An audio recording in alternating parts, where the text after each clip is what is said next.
What's up, y'all? It's your boy eBay Fight Predictions, and I got a pretty special video for y'all.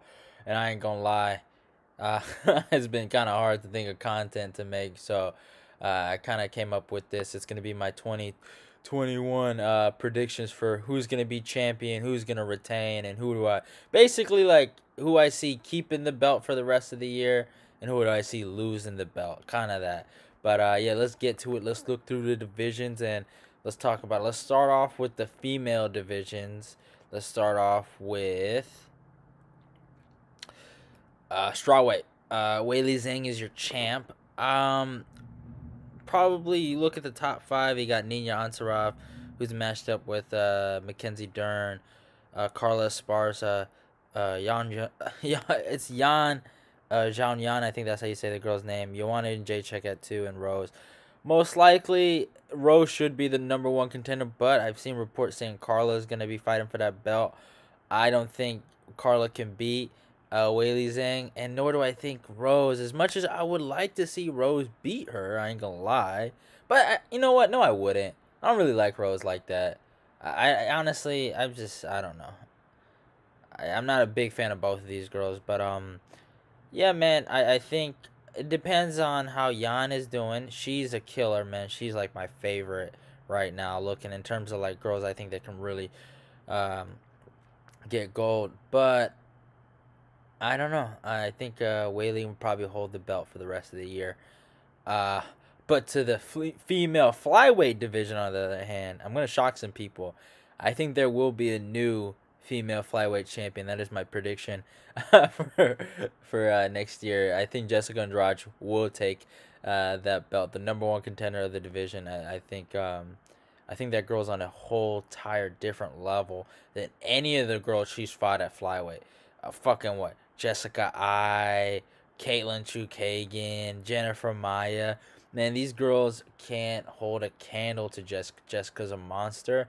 I think Jessica's wrestling is going to be a big factor in this, and can she hold Valentina down? That's really, what's going to dictate this fight. I really do think so. Valentina has really great grappling, but I've seen her get held down against Jennifer Maya for a round. I've seen her get held down by Amanda Nunez for a whole minute. I get it. Like, they weren't really doing anything on top of her. They weren't really imposing their will, passing her guard, or putting any, like, vicious ground and pound on her. But at the end of the day, who's ever on top, and these judges are crazy people, right? Is, the person winning. Top guy always wins, in my humble opinion. Usually people on bottom can do something really crazy and win a round, but they have to do something really, really crazy, like, use their elbows, get a cut, hurt the person on top, do something really significant. But I think Jessica is a legitimate opponent. I think she has a legitimate chance, and I think it's going to be a great fight. And obviously Valentina can win that fight. I'm not saying, like, I'm not going to be oblivious to that, but it is what it is. It's just my prediction for 2021. Next up, the female bantamweight division. I don't think no one's gonna touch Nunez this year. The interesting thing is who's gonna get that title shot. You got Holly Holm, you got Jermaine Durandamine up in there. Both girls are coming off wins last year, or not last year, this year. Jermaine's coming off that win over Juliana Pena. Holly's coming off that win over Irene Aldana, which was impressive. And she has a win over Raquel Pennington. Caitlin Vieira is kind of surging a little bit. She just beat Sujara Eubanks, so maybe she might try to do something there. But I don't know. I don't think anything is really gonna happen in terms of in that division. But I don't know, man. It's hard to say who. Maybe Holly can squeeze a rematch, but obviously Nunez is gonna be fighting Megan Anderson, and that's, the featherweight division isn't really a division. So I'm going to say Amanda beats, if Holly ends up getting, able to get some wins on and is able to get that rematch, I think, Amanda beats Holly, and Amanda beats Megan Anderson before, she fights Holly. That's what I'm just going to keep it that simple. But let's go to the men's division, the flyweight division. Davis and Figueiredo. I don't think nobody's going to take this belt. I love Moreno, and I felt like Moreno got disrespected to a really, really high regard in the build up. Even I kind of disrespected the guy, you know.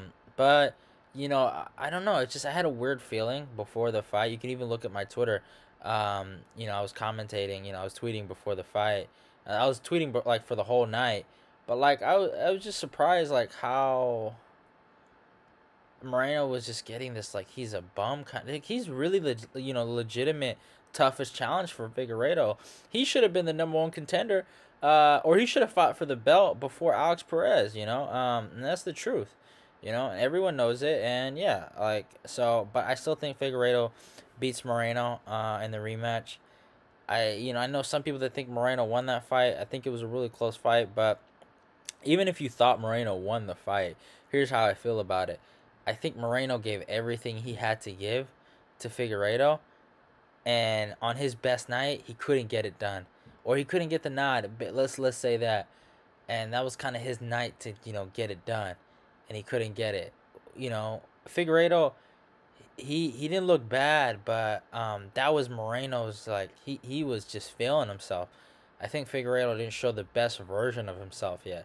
So when Figueiredo has his night, what is that gonna look like? And we kind of saw it. I'll never forget this. I got fooled by it. John Jones and Gus, man, I truly believe Gus was the answer for John, and I paid the ultimate price, in the rematch, and it was just he destroyed him. John. I think John even said it. He just when he kept his vision on Gus and he really focused on Gus and focused camp, he destroyed him. And I think Figueiredo he didn't have a focus. I don't want to make excuses for him. Moreno came in there to fight and he had a great fight, but when Figueiredo's focused on him, I think he might really finish him. Like, and I'm gonna feel bad. I don't want Moreno ended up being the Gus of flyweight because he's so good, man. The kid's so talented. He's so tough, but it is what it is. But let's go to bantamweight. I'm sorry, I think Peter Yan will be champion 2021, and I think I don't think no one's gonna touch him, man. This kid that's man, I'm just lost for words, man. This kid's just I don't want to say the GOAT, but like you just go watch some of his amateur fights in M1 and in different promotions, and he's so good, man. He's so good. Like he's so well rounded. He's not a boxer. He's not just a Muay Thai fighter. He's good at everything, man. He works so hard. I think he's gonna put a beating on Aljamain Sterling. I mean a legitimate beating. I think he's gonna hurt him. I think he's gonna do bad things to Aljamain, and I think it can be competitive in moments. Yeah, I really do. But I predict a 5-round or maybe 4th-round TKO, but 5-round sweep. I think he beats Aljamain by decision, just straight up. Just my humble opinion. I don't think even if someone slides in like a Corey Sandhagen, I think Corey might have a better chance against Jan. But Jan, you never know. Jan is like people don't know. Jan has really good grappling. He just doesn't show it all the time. But I think Jan's gonna be champ for the rest of this year, man. I think he might be champ for a long time. Him versus Figueiredo is I think a fight that might end up happening. That might get built up, and those guys are just monsters, man. But next up in the featherweight division, I think Volkanovski gets it done. I think he does not lose that belt. I do not see anyone in this division. It depends who fight. Like I know a lot of people see him as the weakest champion, or most beatable champ, and I thought Korean Zombie matched up with him would have a really good chance. I feel like those guys that are kind of smaller or kind of like have throw wild hooks like a Chad Mendez with a lot of power can really beat him and have good grappling. Can beat Volkanovski, but I just honestly think Volkanovski's pace. His workhorse mentality will help him throughout a lot of these fights, man. I think he's gonna fight Brian Ortega. I don't know if he's gonna fight more than once a year. I remember when he won, when he got the #1 contendership, he only fought, I think Chad Mendez, right? Or no, he fought Aldo and Max, but it was really close to three fights a year. Like the Chad Mendez fight was on this December show, so it was really close to like 3 fights in a year, but he didn't get it done. But I don't know. At the end of the day, I don't think Ortega beats him. Zabit, he has to fight somebody, so it's like I don't know if that even happens. So yeah, I don't think he's gonna fight more than once a year, and yeah, that's just yeah, I don't know, but he's proven to be a legitimate guy. And his his fights with Max Holloway and stuff like that. I think Max is one of the best guys on the planet, and I think he just looked like that against Max. But I think when he fights these other guys, I think he's gonna show a lot of people like there's levels to this game, man. He's just he's I have a lot of respect for Volkanovski, man. I honestly do. But at lightweight's kind of weird because we kind of don't know who's gonna be champ. But I guess I'm gonna take a dig at it. The guy who I think is gonna end up being champ, and I know people are gonna laugh at me now. You get your laughs in now. Dan the Hangman Hooker. I honestly think lightweight is up for grabs. I know I've seen a lot of people say Conor McGregor is gonna hold the division, or Dustin Poirier, or Charles Oliveira. Those are kind of like I think the popular names. But I really do think Dan Hooker's gonna silence Michael Chandler. He's gonna do him dirty like Will Brooks. Have him have him quitting in the fight. And I think he beats Charles Oliveira. We saw what he did with Dustin Poirier. He almost beat Dustin Poirier. He just got tired. He really lost the championship rounds, and I think that's really what killed the fight for him. But he was dude. What he was able to do with Dustin Poirier, even in the wrestling, the striking, in so many areas, he was having so much success. The guy's really good, and a lot of people forget how good his jiu-jitsu is. So I think even in a rematch, I think he can give Dustin problems still, and I think he can challenge him again. Against Charles, I think Charles is still a bit of a quitter. But I think Tony made him look great. I think Tony is more figured out than anything. I don't think he was a real good test, but Charles looked amazing, so I can't take anything away. But I feel like if Charles get matched up with a taller, lanky guy like himself, and with youth on his side, and and the same goal as him as goal as for championships, and and gold.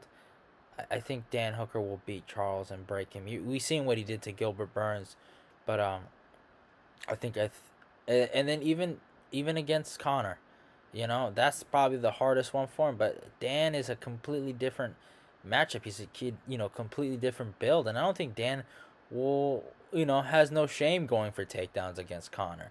I feel like people really underrate his grappling game. There's a reason why his nickname is the Hangman. It's his guillotines and stuff like that. And his wrestling, he was able to take down Paul Felder in the 5th round, and he wasn't even really going for takedowns like that in that fight. How he's able to just throw around Dustin Poirier like he was a nobody. Dustin is a legitimate black belt. Dustin was able to, manhandle Max and Anthony Pettis and stuff like that. I think this guy Dan Hooker, I honestly believe they're cooking something up at City Kickboxing, and I think they won a 3rd belt in their gym, and from a different weight class at 155. And I think they're gonna get it. I really do believe in Dan. I think Dan's underrated as hell, and I think people hate on him for no reason, but it is what it is. But yeah, to the next weight class, 170 welterweight, and a lot of you might be surprised by this one, but I'm going Colby fucking Covington. That's my boy. I don't know how he gonna get it done, but he gonna get it done. I know Gilbert Burns is gonna be fighting Usman. I don't think Gilbert can do it. I think they're gonna do.